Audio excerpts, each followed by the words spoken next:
Ассалому алейкум, урматтуу көрөрман. Биздин каналга кош келиңиз.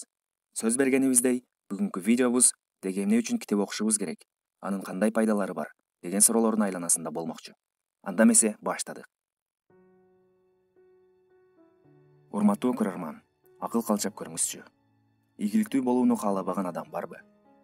Кызыгы, ийгиликтүү инсандар көп окушканын угуп эле жүрсөк да, күн сайын жок дегенде 20-30 мүнөт китеп окууга мойнубуз жар бербей келет. Анда ийгиликтериңиз үчүн деги эмнелерди кылып жүрөсүз?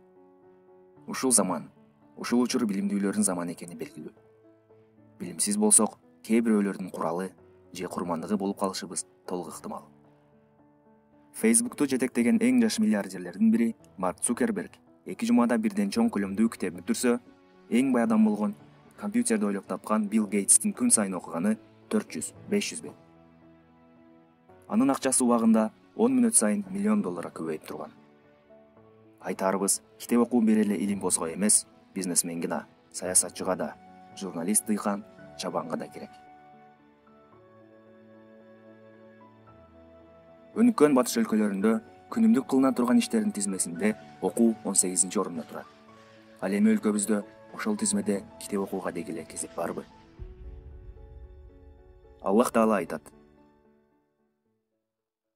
Оку, жараткан эгеңдин аты менен.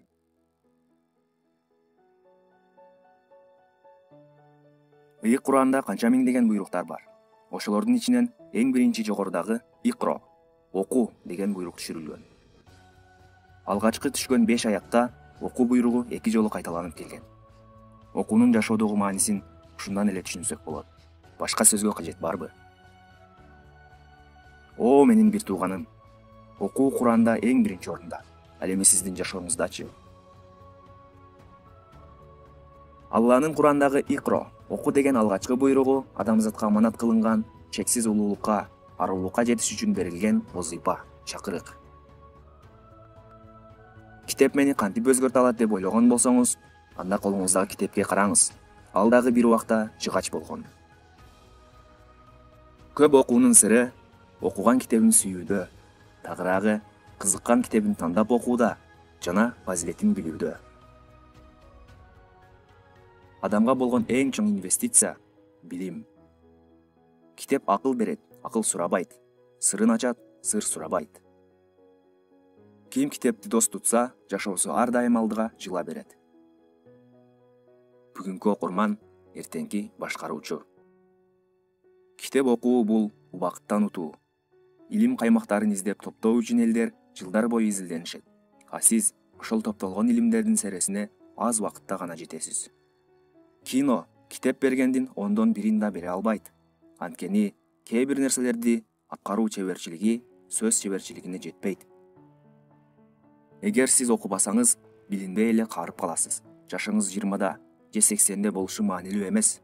Ал эми сиз окусаңыз, дайым жаш жана умтулган бойдон каласыз. Эгер балдарыңардын акылдуу болушун кааласаңар, анда аларга жомок окуп бергиле. Андан да акылдуураак болушун кааласаңар, дагы көбүрөөк жомок окуп бергиле. Кан жаныбыз сууга ар дайым муктаж болгондуктан, аны ичүүнүн белгилүү бир убактысы белгиленген эмес. Аны каалаган убагыбызда ичкенде эле, китеп окуунун да так белгиленген убактысы жок. Китеп да руханиятыңызды азыктандыруу үчүн керектелген суудай болгон эң зарыл каражат экенин эсиңизден чыгарбаңыз. Ал эми өлкөбүздө китеп аз окулгандыгынын себебине келсек, анын пайдалары көпчүлүк тарабынан жеткиликтүү түшүнүлгөн эместигинде. Деги окуунун кандай пайдалары бар? Эми бул тууралуу сөз кылсак. Төмөнкү 10 пайда жашооңузду китеп окуу менен кооздого жол ачат деп ишенебиз. Китеп окуу акылыңызга акыл кошот. Китеп окуу маалында биз башкы каармандын кубанычын, кайгысын өзүбүздө жашатып, ага айланып кеткендей абалда болобуз. Көркөм чыгармаларды окуу менен адам айланасындагыларды туура түшүнүүгө калыптанат. Китеп окуу менен кызыктуу адамга айланасыз. Жогорку интеллектуалдык деңгээл сизди айланаңызга кызыктуу кылып көрсөтөт. Андан улам айланаңыздагылар талкууларда, таанышууларда, баарлашууларда сизге ишеним артып, сизге карата жакшы ойдо калышат. Китеп окуу жашоого максат коюуга көмөктөшөт. Адам китепти канчалык көп окуса, ошончолук жакшы каарманга аракет кылып, жашоосун китептегидей кылып жашоого умтулат. Ошондой эле көп окуган адам максаттарды так кое билүү менен бирге кыйынчылыктардан оңой кутула алат жана сүйүүгө бай келет. Эс тутумду жана ой жүгүртүүнү жакшыртат. Адам китеп окуган сайын жаңы маалыматтарды алуу жана эске тутууга аракет кылуу менен мээсин машыктырган болот. Сөз байлыгыңызды кеңейтет. Китеп окуу маалында окурман көптөгөн жаңы сөздөрдү кезиктирет. Натыйжада аны сөздүктөрдөн карап отуруп, сөз корун кеңейтет. Эч болбоду дегенде анча түшүнө бербей жүргөн сөзүнүн маанисин тереңден билип алат. Китеп окуу жазуу шыгыңызды арттырат. Китеп окуунун сыйкырынан адам кантип автордук жазуу стилин өздөштүрүп алганын байкабай калат. Ачык айрым болууга жардам берет. Көп окуган адамдардын идеяга бай экендигин байкап эле жүрсөңүз керек. Ошондуктан көп окуган адамдар кичинекейден чоң идея табууга жөндөмдүү келишип, кеңешчилерге анча муктаж болушпайт. Көп окугандар жаңы нерсени тез түшүнө алышат. Ошондуктан чет тилин, математиканы жана башкаларды үйрөнүүдө кыйналышпайт. Китеп ааламдагы жакшы нерселерди көрсөтөт. Ыктыярчылар жана кайрымдуу иш-чаралар менен алектенгендердин негизги курамын китеп окуучулар түзүшөт. Анткени алар баардык жерден жакшы нерселерди таап көрө алышат. Жагымсыз абалдардан качышпайт, жардам берүүдөн да аянышпайт. Ошондой эле алар мындай көз карашты башкаларга жуктурууга аракет кылышат. Урматтуу көрөрман, жогорудагы материалдар сизди аз да болсо шыктандырган болсо, куттуктайбыз. О, менин бир тууганым, билимсиз, сүйүүсүз, маданиятсыз чөлдөрүнөн кутулуп, гүл жыттанган жолдордо жүрүүнүн убагы келди. Түндөлөрү инсандар рахатта уктап жатканда, ай нурунун астында саждаларда кайгыларыбызды айтуунун убагы келди. Көчөлөрдө ар тарапты карап, сүйүү издештин ордуна силерге күрөө тамырыңардан да жакынмын деген Алланы сүйүүнүн убагы келди. Ал үчүн жашоонун убагы келди, бир тууганым.